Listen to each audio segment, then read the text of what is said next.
तो आज हम बात करेंगे आदित्य की कहानी के बारे में। एक ऐसे इंसान की जिसकी अच्छाई ही उसकी सबसे बड़ी दुश्मन बन गई। पर यह सिर्फ आदित्य की कहानी नहीं है, इसमें कहीं ना कहीं हम सब की एक झलक छुपी हुई है। ये कहानी है हाँ कहने की आदत और ना कहने की हिम्मत के बारे में, और ये कैसे किसी की भी जिंदगी पूरी तरह से बदल सकती है। जरा सोचिए, एक ऐसी रात है जब आसमान से पानी नहीं बल्कि आफत बरस रही है। हवा इतनी तेज है कि बड़े बड़े पेड़ भी कांप रहे हैं, और नीचे नदी में पानी नहीं, मानो कुदरत का सारा गुस्सा एक साथ बह रहा हो। और उस उफनती हुई नदी के बीचों बीच एक आदमी अपनी जिंदगी के लिए लड़ रहा है। उसकी आवाज बचाओ बचाओ तूफान के शोर में जैसे खोसी रही है। किनारे पर पूरा गांव खड़ा है, पर सब बेबस हैं, सिवाय देखने के कुछ कर भी तो नहीं सकते। तभी भीड़ में से कोई चिल्लाता है, अरे ये तो आदित्य है। आदित्य, गांव का सबसे चहेता इंसान, जो हर किसी के लिए हर वक्त मौजूद रहता था। तो फिर सबसे बड़ा सवाल यही रुकता है कि इतना अच्छा इंसान आखिर मौत के इतने करीब पहुंच कैसे गया। आदित्य की इस हालत को समझने के लिए हमें उसकी कहानी की जड़ों तक जाना होगा। हमें यह समझना होगा कि बचपन से ही उसे एक खास तरह के साइकोलॉजिकल पैटर्न में ढाला गया था, जिसे एक्सपर्ट्स कहते हैं नाइस गाय सिंड्रोम। देखिए, आदित्य को बचपन से ही सिखाया गया था कि अच्छे लड़के कभी ना नहीं बोलते। उसे आज भी याद था, एक बार घर पर मेहमान आए हुए थे और उसे क्रिकेट खेलने जाना था।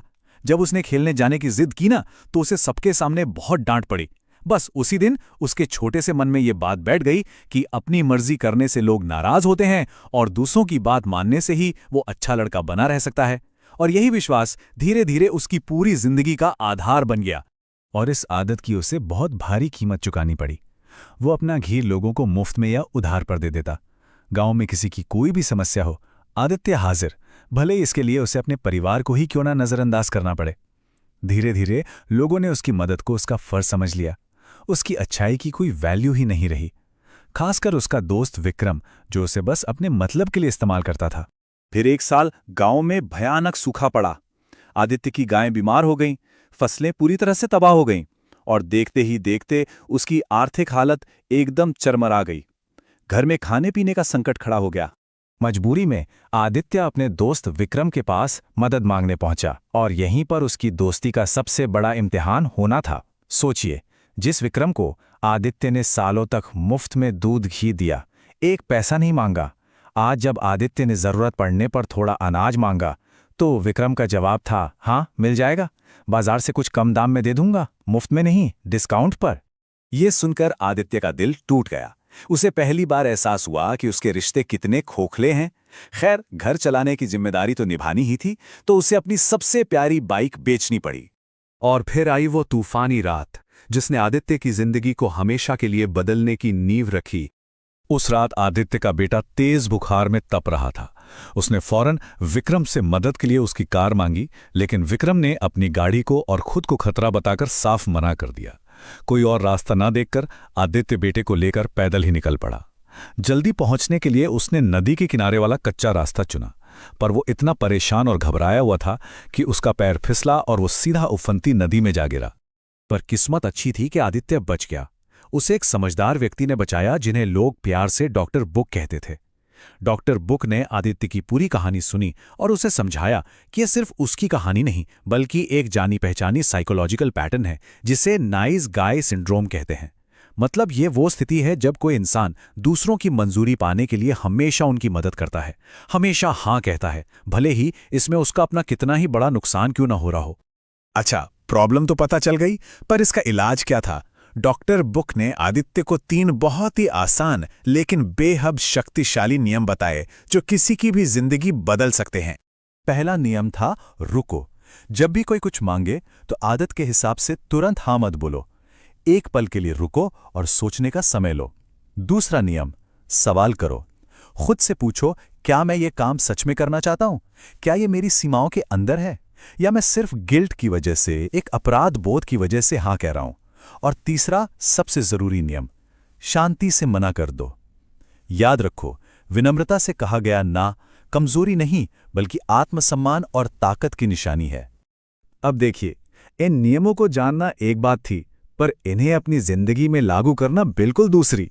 तो चलिए देखते हैं कि आदित्य ने अपनी जिंदगी की पहली सचेत ना कैसे कही। डॉक्टर बुक ने एक और बहुत गहरी बात समझाई थी। उन्होंने कहा था, जब तुम पहली बार किसी को ना कहोगे तो तुम्हें अंदर से गिल्ट महसूस होगा, अपराध बोध होगा। लेकिन याद रखना, वो गिल्ट इस बात का संकेत नहीं है कि तुम कुछ गलत कर रहे हो। वो इस बात का संकेत है कि तुम अपने पुराने दायरे से, अपने कंफर्ट जोन से बाहर निकलकर आगे बढ़ रहे हो। कुछ दिनों बाद विक्रम आया और बोला, चल बाजार चलते हैं। अब पुराना आदित्य होता तो अपना जरूरी काम छोड़कर भी तुरंत हाँ बोल देता, लेकिन नए आदित्य ने डॉक्टर बुक का पहला नियम लागू किया। वो रुका। उसने एक गहरी सांस ली, सोचा कि इस वक्त उसकी प्राथमिकता अपने पशुओं की देखभाल करना है, और फिर बहुत शांति से कहा, नहीं यार, आज मैं नहीं जा सकता। आदित्य की इस पूरी यात्रा से हम सभी के लिए स्वस्थ रिश्ते बनाने के 5 बेहद जरूरी सबक निकल कर आते हैं। पहला सबक, अगर आप कभी ना नहीं कहते तो आपके हाँ की कोई कीमत नहीं रह जाती। वो एक मजबूरी बन जाती है, आपका चुनाव नहीं। दूसरा, अपराध बोध एक आदत है। ये नैतिकता का कोई पैमाना नहीं है, ये बस एक पुरानी कंडीशनिंग है जिसे तोड़ा जा सकता है। तीसरा, हाँ कहने से पहले हमेशा रुकें। ये एक छोटा सा ब्रेक आपको एक बेहतर फैसला लेने की ताकत देता है।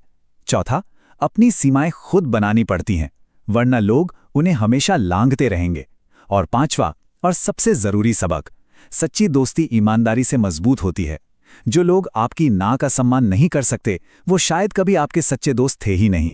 और जो नतीजा सामने आया ना, वो आदित्य की उम्मीद से बिल्कुल अलग था। ना कहने से उसके रिश्ते टूटे नहीं, बल्कि और ज्यादा सच्चे और मजबूत हो गए। विक्रम अब उसका और ज्यादा सम्मान करने लगा था, गांव वाले उसकी सीमाओं को समझने लगे, और सबसे बड़ी बात, आदित्य का खोया हुआ आत्मसम्मान वापस आ गया। वो अब अपनी जिंदगी के नियंत्रण में था। तो आदित्य की कहानी हमें एक बहुत जरूरी सवाल पर लाकर छोड़ती है। क्या ना कहना एक कमजोरी है, जैसा हमें शायद बचपन से सिखाया गया है, या फिर ये हमारे आत्मसम्मान और स्वस्थ रिश्तों को बनाने की सबसे बड़ी ताकत हो सकती है? इस पर एक बार विचार जरूर कीजिएगा।